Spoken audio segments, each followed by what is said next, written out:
Hello and welcome back.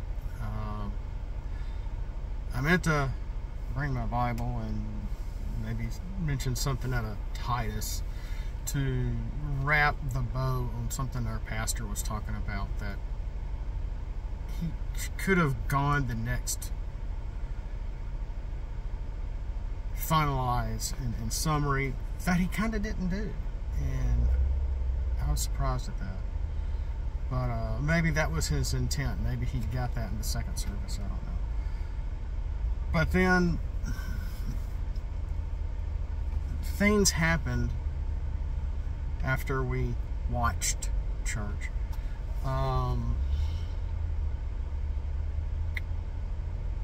the house. And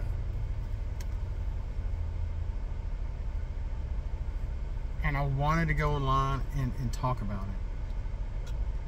And then I realized I'd be complaining more.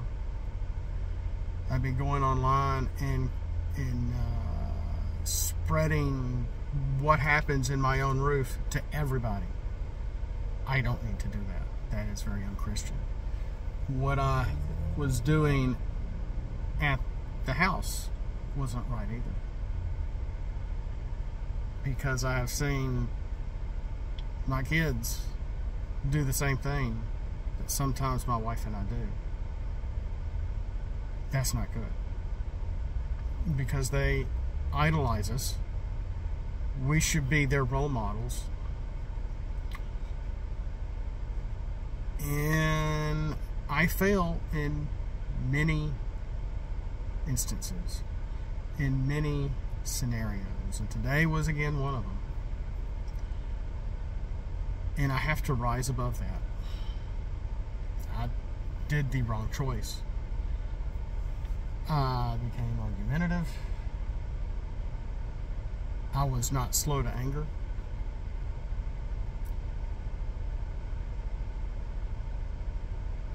And we should do everything without complaint. And somewhere in the Bible it does tell us that, as husbands, as wives, as Christians, as followers of God. And so many times we fail. So many times we are blinded by our emotion. So many times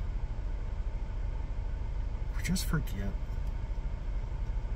And we fly off the handle. And it doesn't even have to be physically violent. It can just be an argument. It can be something that's petty, something that's trivial. Whether someone's in the right and someone's in the wrong or whatever. And I'm going to give you a guilt trip because of this. So I'm going to make you feel bad because of this. You got on my way, so you hurt my pride, kind of thing. And it's over and over and over and over again. And it shouldn't matter that much. But we let little things get to us one by one. And I guarantee you, pride, manipulation of emotions and of people, and lack of devotion to each other, and lack of having God or a Christ-like aura or following Him in a marriage will destroy any marriage.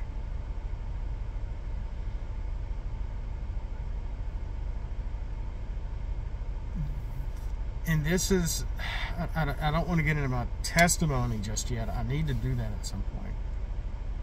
I've drifted here and there throughout the Gamers Need Christ videos over the past 11 years. And it may take you hours. It may take you a long time, and you might be able to piece a few things together by looking through those videos that I think I have in my playlist as relationships in the Word or something like that. And today was another one of my failures. as a result of letting my emotions get the best of me in a relationship, in a personal relationship with my wife, the bearer of our children, the mother of our children. She handles the finances for the most part, and a lot of the scheduling for us and the kids. She's fighting health issues. That's all I'm going to say. I don't want to get too personal here. I don't want to put our life out there online for all to see like everybody else does. That's not what the internet is for. That's not what YouTube is for. That's not what social media should be for. And I don't do that. I don't go out. I enjoy Facebook. I do all sorts of stuff, you know, looking at things my friends do, my family, the Transformers, the TCG stuff, fun stuff, trivia stuff, whatever. It's not where I get my news. I mean, the ABC 3340 thing out there, the writer is very biased. Don't get your news off Facebook. Just have fun with it. Now, I mean, I'll see friends and whatever, and they'll put up pictures, what they're eating, where they are, that they are on vacation, pictures of their vacation while they're there. I wouldn't do that. I never do that. I don't want anybody to know when I'm not home. That's scary, especially if someone is following you, or someone that's wanting to do you harm, or swat you, or something like that. That wants to be vengeful for whatever reason. I never do that stuff. But yeah, another Sunday should be the Lord's Day. Every day should be the Lord's Day. Every day we need to be thinking of Him in the forefront. Every day we need to be serving others, so we're also serving Him, because service is love. Love is not love. That is rhetorical. That is circular. Serving others, that is real love. Doesn't matter who it is. Doesn't matter where they are in life. Doesn't matter what their sins are of the past. Serve them. That is love. So many people miss that. The world misses that because the world wants to confuse you. The world eats its own.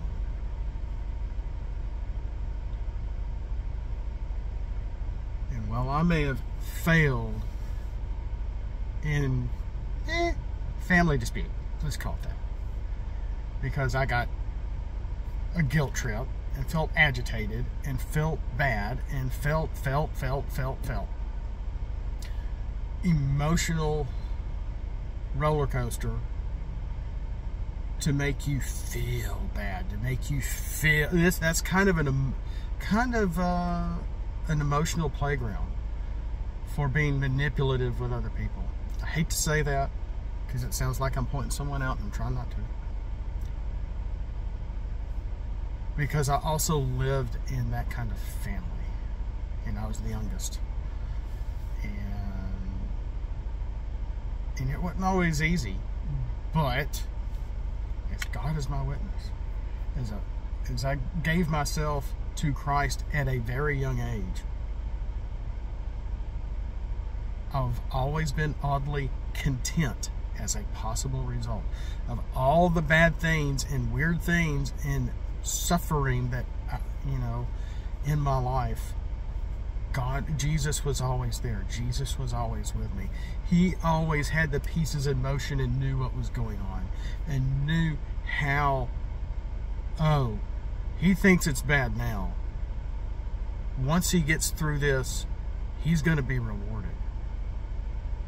That's how we should all think when you have Christ in your heart, when you are a believer. If you're not a believer and you think that your world is coming apart, is because the world is the world. Because the world wants to confuse you. Because the world wants to bring you down. Because the world is negative.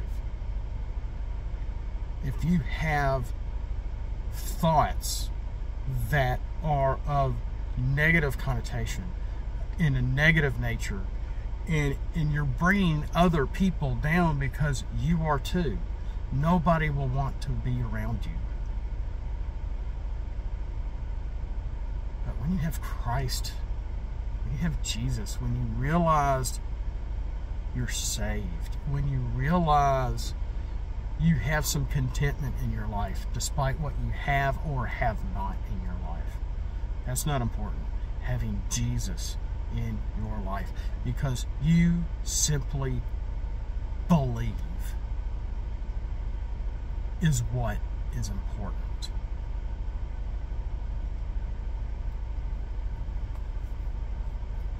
And it's a reminder, especially on a Sunday, when most of these things happen, unfortunately,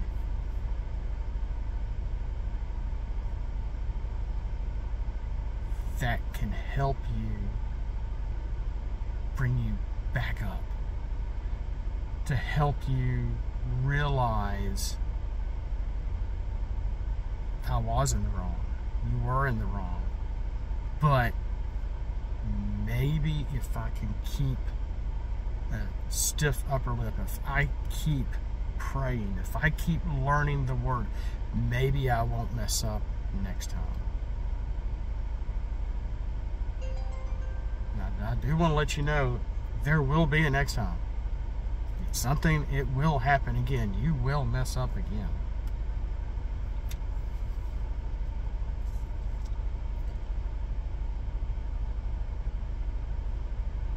But as God is my witness, He wants to be a part of your life.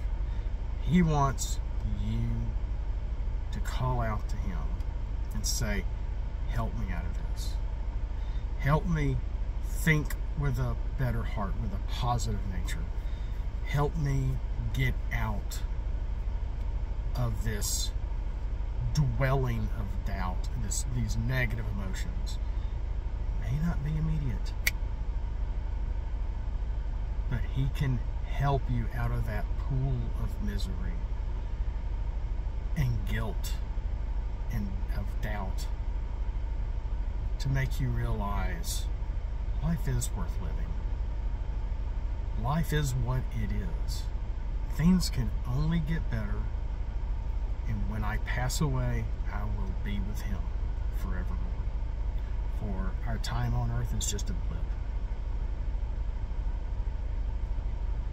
Sorry, kind of an odd video today, but kind of going back to my roots here from 11 years ago. Well, let the Lord bless and keep you today. We'll see you next time. Thanks for watching.